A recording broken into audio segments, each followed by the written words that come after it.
Ito lang po siya. Doon na lang honest issue. Bali na lang yung yan na lang yung babaya medyo maliit sa pinapan.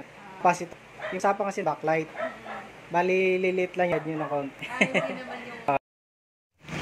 Ayun nga guys, nakasulat dyan sa caption natin na magpapalit tayo ng diban for today. Magpapalit tayo ng backlight ano. So titingnan natin kung bakit napamura si ma'am sa singil. Kung bakit ang pinag-usapan namin na 2,500 is naging 1,800 na lang po labor material. So yun nga po mga sir o guys, samahan nyo ako mag home service sa kanila po. Yun nga po papabiyahe na tayo dyan mga sir. So yun palang gamit natin mga sir ngayong araw is si SYM Motor. Yun po, shout out sa SYM Motor.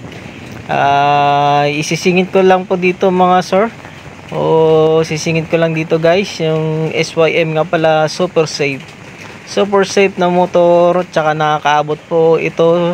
Pag tinignan nyo po yung YouTube ko, yung iba kong page, nakakaabot po dyan.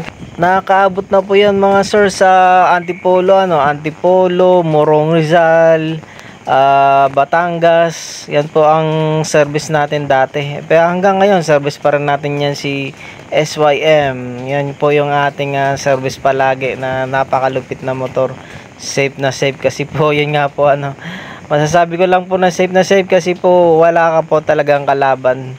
Pag balik mo kahit iwan mo lang dyan sa gilid, hindi papansinin ng magnanakaw. Hindi po siya katulad na Mio, pagbalik mo pati gamit mo wala na.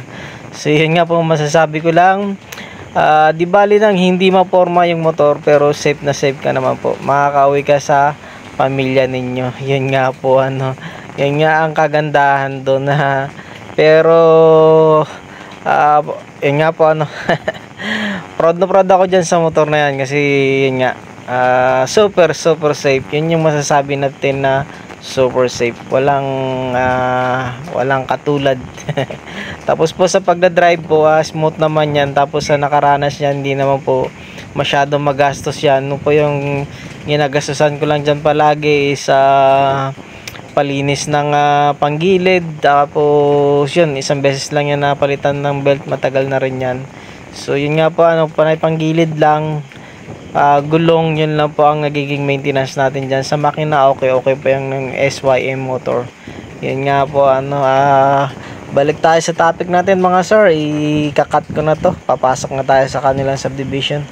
Papakita ko na sa inyo kung paano natin nagawa ang TV ni na ma'am, kung paano sila nakababa ng singil sa honest issue. Yun nga po kasi nga hinahabol natin yung honest issue para makwento pa tayo sa iba, hindi natin hinahabol yung kita pa. Alright mga sir, kakat ko muna. So yun na nga guys, nakarating na tayo sa subdivision ni ma'am. So yun, pasok na tayo dyan sa kanilang bahay. So hinahanap na tayo ng kanilang bahay dyan.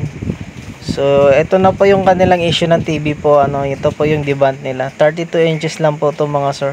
Yan po, tingnan nyo po, magpa-flashing lang yung kanilang display tapos mamatay. Yun po, pinashlight natin dyan, wala talagang display. Yan po, sa may mga issue pong ganyan sir, ganyan lang flashing. Flashlight nyo po yung harapan kung may naninag kayong tao or wala. Tapos yun po, pa-check up nyo po sa technician kung backlight nga ba talaga yung sira or capacitor lang. Ito po guys is nakatipid si na ma'am, gawa nga pong akala namin is backlight yung sira. Yung pinag-usapan namin 2.5 na uwi po sa 1,800. Yan po yung modelo ng kanilang Diban TV. So yun po laki tayo gawa ng may silyo pa siya, kumbaga hindi pa laspag yung TV ni na ma'am. Tayo pa lang una makagawa. Tsaka ito po ang nakita nating issue, yun po capacitor, yun po. Ayun. So honest lang tayo dyan mga sir, hindi naman tayo kasi garapal kasi yung hinahabol kasi natin yung sinasabi natin kanina na customer yung habol natin o yung maikwento pa tayo sa iba. Hindi yung kumita tayo na ngayon ng malaking pera ngayon tapos yun kalaunan is hindi na rin tayo magkakaroon ng customer, hindi na tayo maikwento sa iba. Yun yung habol natin, honest lang tayo. Yun po tinestaran natin dyan, so okay yung backlight. Yun nga, first suspect natin is sira yung capacitor.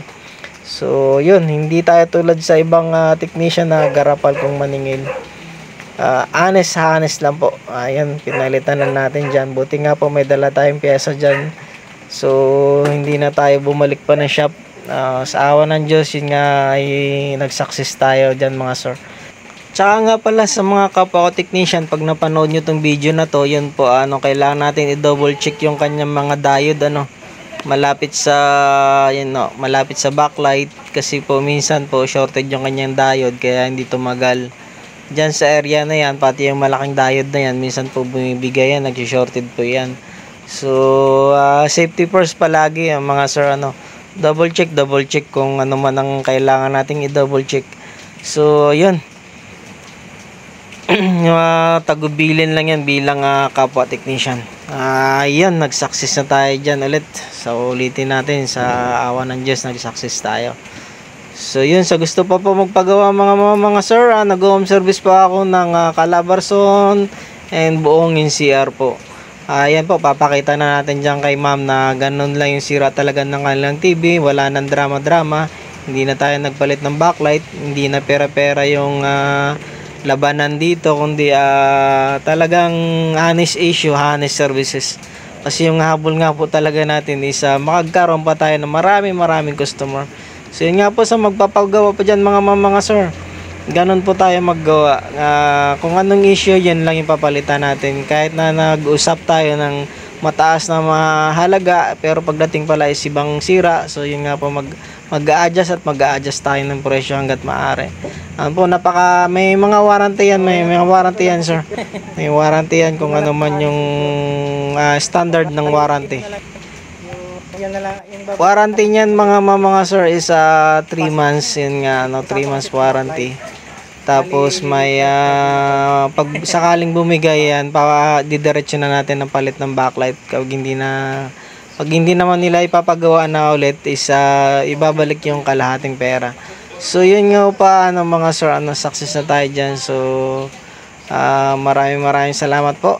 At sa taas din po, maraming salamat po Panginoon sa blessing po araw-araw po, at ay kahit pa paano po hindi tayo nawawalan ng customer at hindi po tayo nawawalan ng pag-asa. Ayun nga po sa gusto pa po magpagawa po sa ulitin ko po, nag-home service kami ng buong NCR tsaka buong Calabarzon. Ayun nga po pauwi na tayo dyan mga sir.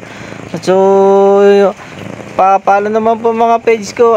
Page ko pala mga sir, yung title pala ng page ko, yun nga ang nakalagay dyan is Electro Farm TV. Gawa nga pong mag-mix tayo ng farm, at ay hindi lang puro TV yung ginagawa natin araw-araw, kundi nagpa-farming din tayo kahit paano. Matutunan natin yung paano ba halaman ng konti, paano ba mag-abuno, paano magpataba ng halaman. Yun nga po mga surface. Follow na lang po ng page ko po. At sa mga follow po, gagawin ko rin po ang magagawa ko na makapalo din sa inyong pabalik. Yun nga po maraming salamat po sa panonood po. Thank you.